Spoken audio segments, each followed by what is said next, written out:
I came home from a business trip and found my sister sitting on my brand new sofa, while holding a bill with my name on it. I froze, unsure whether to scream, cry, or laugh at the absurdity. The familiar Malibu sunlight streamed through the windows, but nothing in the room looked familiar. My carefully chosen furniture had been shifted around, new decorations were everywhere, and on the coffee table lay a bill that made my stomach drop. I am Alara Whitcomb, 28, and I've spent years building my business, my independence, and my little sanctuary here at the beach. Every corner of this house reflects choices I made with care, long nights of work, and a desire for peace. And yet, here was my older sister, Tamsin Whitcomb, 32, lounging as if this place belonged to her. Tamsin has always had a way of thinking the world owes her something, and apparently, this time it was my beach house. "Tamsin, what are you doing?" I managed to say, my voice steadier than I felt. She looked up lazily, a smug smile on her face. "I'm just making it more welcoming. A little furniture switch, a new vibe. Thought you'd appreciate it." I stared at the bill she waved at me. "And this? Why am I paying for your idea of a new vibe?" She shrugged, as if the question were absurd. "It's just a few things I picked out. You can pay me back later. I mean, you do owe me for all the times I've helped you, right?" I couldn't believe what I was hearing. My sister had crossed every line I thought existed between family respect and selfish entitlement. I'd spent weeks away on a business trip, trusting that my home would remain untouched, and she had treated it as her personal playground. The anger bubbled up inside me, mixed with a deep sadness. Even as an adult, there were moments I wanted my family to be my safe place, and now, I realized that trust could be shattered in minutes. I took a deep breath and walked slowly through the house, noting every change she had made. New curtains clashing with my rugs, lamps out of place, chairs swapped around, and personal touches of mine completely erased. It was more than the money, it was the audacity and the betrayal. Tamsin leaned back, confident, expecting a reaction that would satisfy her. But I felt something shift inside me. This wasn't just about the furniture or the bill. This was about boundaries, respect, and standing up for myself. I realized I wasn't going to let her take what I had built and twist it into her version of reality. In that moment, I started planning, not out of spite, but out of necessity. I needed to reclaim my house, my peace, and my dignity. Tamsin might have thought she could walk in and change everything without consequence, but I knew this was just the beginning. I wouldn't be intimidated. I would take back my space, and she would finally understand that some lines, once crossed, could never be ignored. And with that, I began figuring out how to get my house, and my life, back exactly the way I wanted it. I walked into the living room, trying to stay calm, but my heart was racing. Tamsin was still sitting on my sofa, sipping a drink as if nothing was wrong. The way she looked at me made my blood boil. "Tamsin, why are you here? Why did you move in without asking me?" I asked, my voice shaking a little. She smiled, that irritating smirk that always made me feel small. "I just wanted to make it feel more like home," she said casually, like it was the most normal thing in the world. I couldn't believe what I was hearing. "More like home? This is my house, Tamsin. You can't just take over like this," I said, trying to keep my anger under control. She shrugged and leaned back. "I was helping. The place needed some changes. I thought you'd be happy with it." I stared at her, stunned. "Helping? You didn't ask me. You rearranged everything and even sent me a bill for it. Do you understand how wrong that is?" Tamsin laughed softly, like she didn't see anything wrong at all. "It's just a little furniture switch. You're overreacting." Overreacting? I felt a mix of anger and hurt. This was not a small mistake. She had ignored my boundaries, my property, and my trust. It was as if everything I valued had been dismissed in a single moment.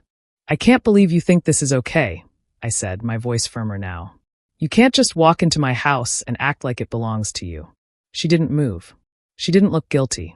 Instead, she leaned back even more, as if daring me to do something about it. "You'll get over it," she said. "I was only trying to make it better. You should thank me." I felt a wave of betrayal wash over me. Tamsin had always had a way of thinking she could take whatever she wanted, but I never thought she would cross this line. I realized that this wasn't just about furniture or money. She had violated my personal space and ignored my rights as the owner. I stood there quietly for a moment, trying to think. I had to be careful. This was my house, and I wasn't going to let her take it without a fight. But I also knew I couldn't let my anger control me completely. I needed a plan, and I needed to reclaim my space in a way that made her understand that her actions had consequences. For the first time, I saw her clearly. Not just my sister, but someone who could be selfish and cruel if left unchecked. That realization hurt more than the bill or the changes in the house. I felt betrayed, yes, but also determined. I wasn't going to let Tamsin win. She had underestimated me, and now it was time for me to take back what was mine. I took a deep breath and decided to face this with strength. I would make sure she left, and I would make her understand that my house, my rules, and my peace couldn't be taken away so easily. I couldn't believe what had happened, and I needed someone to back me up. I called Mom and Dad, hoping they would understand and support me. I explained everything calmly, telling them how Tamsin had moved in without permission, changed my furniture, and even sent me a bill. At first, I thought they would be shocked, maybe even angry at Tamsin.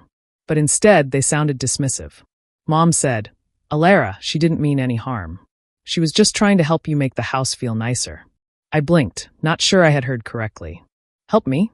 "Mom, she moved in without asking, changed everything I own, and expects me to pay her back.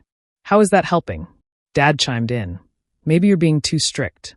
Sometimes family just wants to feel welcome. Couldn't you let her stay a little while and adjust things?" I felt my chest tighten. Let her stay? Adjust things? This wasn't a small favor. It was my home, my space, and my rules. I had expected my parents to stand with me, to tell Tamsin she was in the wrong. But instead, it felt like they were defending her. I tried to explain again, hoping they would understand. It's not just the furniture. She ignored my boundaries completely. She acts like she owns the place. I can't just let that slide. Mom sighed a little impatiently. "Alara, family compromises sometimes. Maybe you're overreacting. You should try to see it from Tamsin's side." Hearing that, I felt a heavy weight of disappointment. Even my own family seemed to be against me, excusing Tamsin's behavior and making me feel like I was the one being unreasonable. I had always trusted my parents to protect me, to teach fairness, but now it felt like they were questioning me instead. I sat down, feeling isolated. It was like a punch in the stomach. Tamsin had taken my home, and now even my family seemed to be on her side. The sense of betrayal cut deeper than I expected. I realized that I couldn't rely on them to fight for me. I had to stand on my own. For the first time, I understood how lonely it could feel when someone close to you violates your trust, and the people you count on don't back you up. My anger at Tamsin mixed with sadness toward my parents, and I knew I had to stay strong. I promised myself I wouldn't let Tamsin get away with this. If even my family couldn't support me, I would handle it myself. I would reclaim my home, my peace, and my dignity, no matter what it took. This was bigger than a fight over furniture. It was about respect and boundaries, and I was done letting anyone ignore mine. From that moment, I decided I would take control of the situation and make sure Tamsin could never treat me or my home this way again. I sat on the edge of my bed, staring at the floor, trying to make sense of everything. My heart was pounding, my hands shook, and I felt a mix of anger, hurt, and disbelief. How could Tamsin just walk into my house, take over my space, and act like it was nothing? It didn't feel real. Memories started flooding back. I remembered all the times I had worked hard, stayed late at school or at my job, and handled responsibilities that Tamsin avoided. Whenever something went wrong in the family, I was the one everyone turned to. I had always been careful, disciplined, and responsible. Tamsin, on the other hand, had a way of twisting situations to make herself look innocent, charming, or even the victim. She always seemed to get what she wanted, no matter what. Now, sitting here, I realized she had done it again. She had found a way to take over something that belonged to me and make it look like she was helping. It wasn't just the furniture or the bill. It was the feeling of being powerless in my own home. I had trusted my space to be safe, and she had violated it completely. I felt a wave of frustration and sadness. I wanted to scream, to demand she leave immediately, but I knew that reacting in anger might only give her more satisfaction. I needed to be smart. I needed a plan. I thought about how I could take back my home without losing my cool, how I could stand up to her in a way that she would understand she couldn't do this to me again. I started thinking quietly, going over everything in my mind. I listed all the changes she had made, all the ways she had overstepped, and all the ways I could prove that my house belonged to me. I thought about asking for help in ways that wouldn't make me look weak, and I considered ways to protect my property and my peace.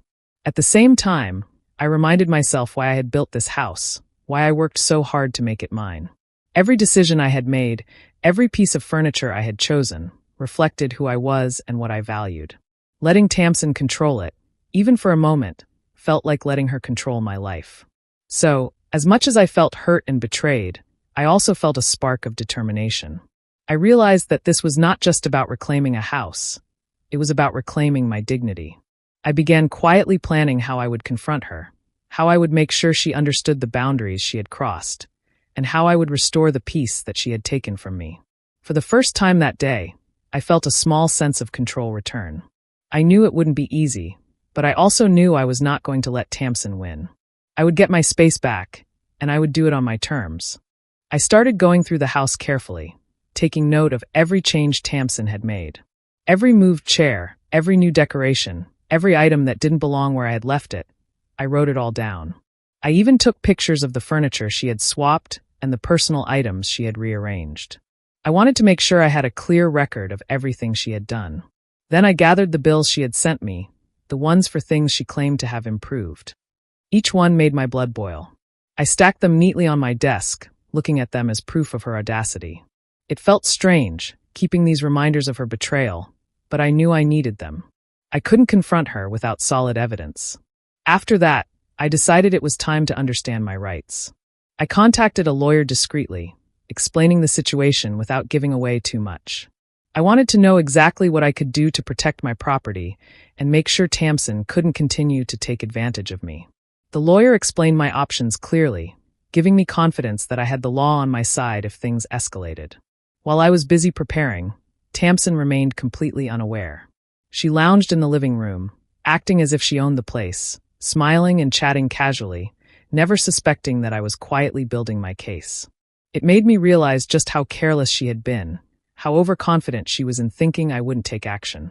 Each day, I added more details to my notes. I recorded when she left her trash lying around, when she rearranged my personal items, and even when she made small damages while moving furniture. I started keeping a timeline of everything she did from the moment I returned. It was exhausting and frustrating, but I knew it was necessary. As I worked, my emotions ran high. Anger mixed with determination, and hurt mixed with a growing sense of power. I had to stay calm and focused, even when Tamsin made casual remarks about how nice the house looked now. I forced myself to stay patient and wait for the right moment. Reacting too soon could ruin my plan. By the end of the week, I had a complete record of her actions. I had all the bills, photos, and notes organized, ready to use if needed. I felt a quiet satisfaction knowing I was no longer powerless. Tamsin thought she could take over my home without consequence, but I was preparing carefully, and soon she would see that every move she had made had been watched and recorded. Even though she remained blissfully unaware, the emotional tension inside me grew stronger.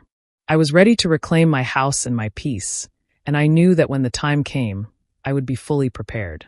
I invited a few close friends to come over, telling them I needed their help with something small. I didn't explain much, only that I wanted their honest opinions about the new look of my house.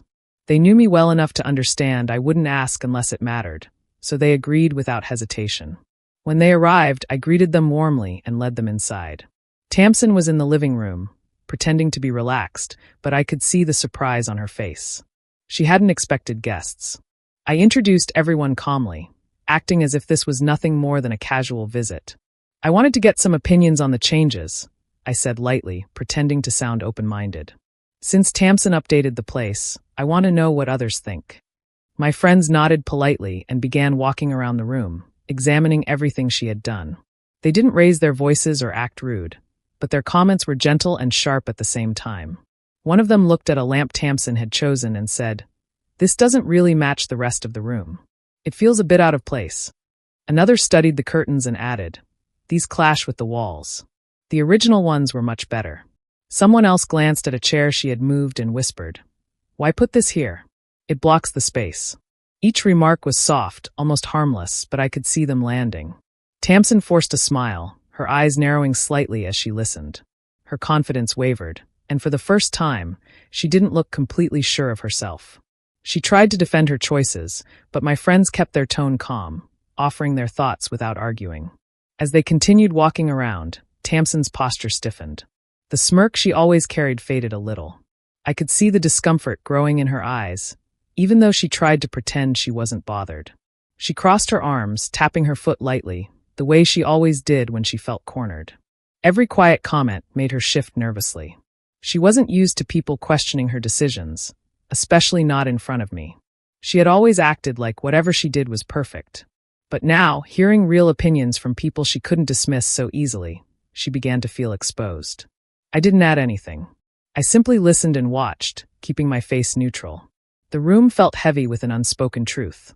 Her choices weren't as impressive as she imagined, and she couldn't hide behind her usual confidence. By the time my friends finished the walkthrough, Tamsin's arrogance had cracked just enough for me to see it. She still tried to act like she was in control, holding her chin high and giving short answers, but it was clear she wasn't as sure of herself anymore. I thanked my friends for stopping by, and they left with supportive smiles. Tamsin stayed quiet, her pride bruised just enough to make her uneasy. It was a small step, but it was the first time she felt the consequences of her actions, and I knew it was only the beginning. A few days after the inspection, Tamsin decided to host a party at the beach house. She didn't ask me or tell me in advance. She just went ahead, inviting friends and making it sound like it was her place. Loud music filled the house, and I could hear laughter and shouting from outside. When I arrived, I was shocked. Chairs were tipped over, some decorations were broken, and spills covered the floors. Neighbors had started coming over, complaining about the noise and mess. I could feel my anger rising, but I stayed calm. I knew this was exactly the kind of carelessness that would help me in the long run. I took out my phone and began documenting everything. I snapped pictures of every damaged item, every broken decoration, and every mess she had made. I also noted which furniture had been moved or mishandled during the party. I wanted clear proof of how much she had disrespected my home. Next, I spoke quietly with a few neighbors who had witnessed the party.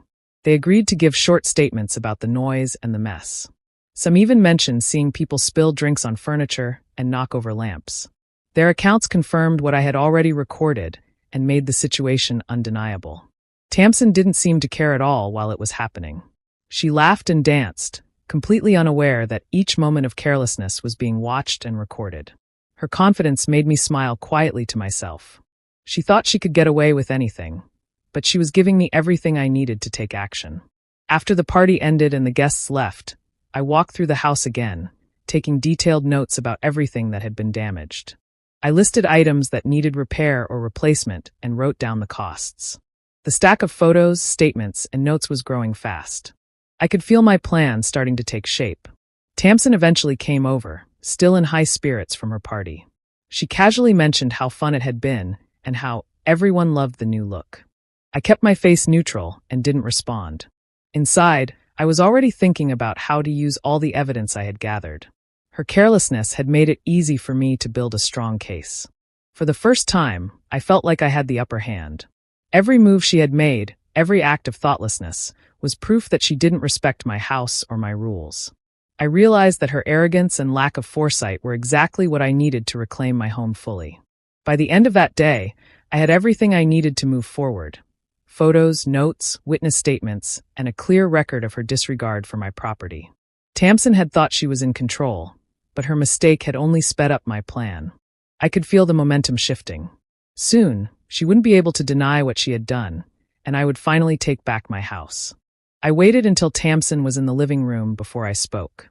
I had everything ready, legal papers, photos of the damage, witness statements, and the bill she had sent me. I placed the documents on the coffee table in front of her and took a deep breath, keeping my voice calm but firm. "Tamsin," I said, "we need to talk about what's been happening in this house." She looked at the papers casually at first, but as I started pointing out the photos and the bills, I could see her expression change. I explained clearly how she had moved in without permission, caused damage during the party, and sent me a bill for items she had bought or moved. I showed her the statements from neighbors and friends, and how everything proved she had no right to treat my house this way.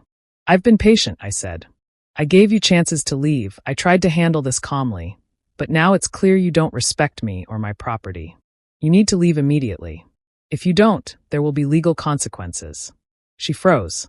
The confident smirk I had seen for so long was gone. Her eyes widened as she looked at the pile of evidence. She had always believed I would forgive her or let her slide, but now it was clear that wasn't happening. For the first time, Tamsin looked genuinely scared. She tried to speak, but I cut in gently but firmly. I'm serious. This isn't a threat or an argument. This is about my rights and my home. You can leave now, or the law will handle it, and you will be responsible for everything you've done here. I could see her shoulders tense, her usual arrogance crumbling. She had never faced me like this, never seen me so determined. She realized she had underestimated me and the consequences of her actions. She stayed quiet for a long moment, glancing at the documents, the photos, and the statements. I didn't rush her. I waited, letting the reality sink in. Finally, she nodded slightly, her voice low. Okay, I'll go. I watched her start to pack her things. She was silent, careful not to damage anything else, clearly shaken. I felt a quiet sense of relief and satisfaction. This confrontation had been necessary, not just to reclaim my house, but to show her that boundaries and respect couldn't be ignored. By the time she left, I knew she had learned a lesson. I had stayed calm, firm, and in control, and that made all the difference. My home was mine again, and Tamsin finally understood that underestimating me had serious consequences. Tamsin moved slowly, carrying her things with a quiet, defeated air. I watched as she stepped out of my house, glancing nervously at the neighbors and anyone who might have seen her arrogance over the past weeks. Her usual confident smile was gone, replaced by a look of humiliation and realization. It was clear she understood now that her actions had consequences and that she had seriously underestimated me. Once she was gone, I walked through the house, taking in the changes she had made. Every corner that had been altered was now a reminder of how she had tried to take over my life. I started restoring everything to the way I had left it, moving furniture back into place, returning decorations to their original spots, and cleaning up the small damages she had caused. Each step was a quiet act of reclaiming not just my home, but my sense of control and peace. As I worked, I felt a growing sense of empowerment. All the anger, hurt, and frustration from the past few weeks began to transform into strength. I realized that standing up for myself had not only protected my property, but had also reaffirmed my worth. I had faced betrayal from someone close and handled it with calm determination, and that gave me a feeling of confidence I hadn't felt before. I paused in the living room after putting everything back in order, taking a deep breath and looking around. My house felt like mine again, safe and personal. It wasn't just the furniture or the decor, it was the feeling of peace returning, of boundaries being respected. For the first time in weeks, I felt completely in control of my space and my life. Tamsin's humiliation wasn't something I had sought, but seeing her reaction quietly confirmed the power of standing up for myself. She had thought she could take over, manipulate the situation, and get away with it. Instead, she had been exposed to the truth of her actions in front of herself, the neighbors, and anyone who had noticed. Her lesson had been learned without me needing to raise my voice or lose my composure. As the sun set, casting a warm glow through the windows, I felt a calm satisfaction. I had defended what was mine, faced betrayal, and emerged stronger. The experience had taught me not only about patience and strategy, but also about my own resilience. I knew now that respecting myself and my boundaries was non-negotiable. Sitting down on my sofa, now back in its proper place, I smiled quietly. My home was restored, my dignity intact, and my strength renewed. Tamsin's departure had marked the end of her control and the beginning of my peace. Standing up to betrayal had not only brought back my home, it had brought back my sense of self and the confidence that I could handle anything life threw at me. After Tamsin left, I made sure to lock every door and window of my beach house. I wanted to be certain that no one could take advantage of me again. The house felt quiet and safe, and for the first time in weeks, I could breathe without that heavy feeling of tension pressing down on me. A few days later, my family reached out. They admitted that Tamsin had crossed the line and that they had been wrong to excuse her behavior. Both Mom and Dad apologized for not supporting me earlier.